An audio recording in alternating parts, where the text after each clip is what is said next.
ser a través de l'Ajuntament, que ens vam demanar que si podíem fer algun tipus de taller, i nosaltres fem taller de lo que sabem fer, que és de la comunicació ambiental, en aquest cas sobre el riu Ebre.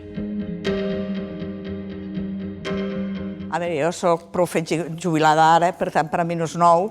Esta unió de diferents cultures, d'adolescents, per a mi és molt enriquidor, és una etapa a l'adolescència que jo sempre els dia complicada per a molts, però per a mi molt bonica, i sempre m'he entès molt bé en aquest, diguéssim, sector de població escolar.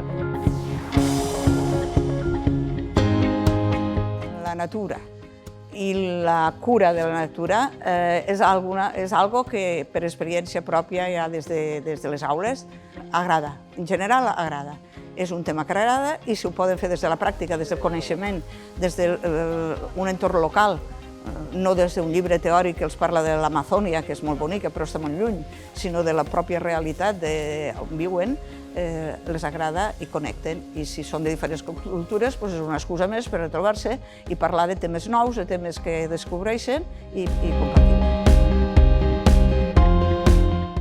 Jo penso que el Covid ens pot servir a tots, si de veritat som conscients, per canviar el xip, però de veritat, no fer-ho veure. És un avís de la natura que som molt febles, els humans, encara que ens penséssim que som super tot. Llavors, la relació entre humans i natura ha de canviar. Les ciutats han de canviar, i han de canviar de veritat, no només poquet, una miqueta, sinó que de veritat. Aquest és el nostre missatge, la nostra sensació i el que s'està escampant arreu. La societat en general ho agrairà, i les ciutats han de ser molt més sostenibles i molt més respectuoses de la natura, en tots els àmbits. N'hi ha molts. És l'experiència, el passar-ho bé, estar junts, fent alguna cosa que té un fruit que és netejar la platja. Després, què podem fer en això? Molta comunicació, aquí entre vosaltres. Això ha d'arribar a tothom, perquè tots aquests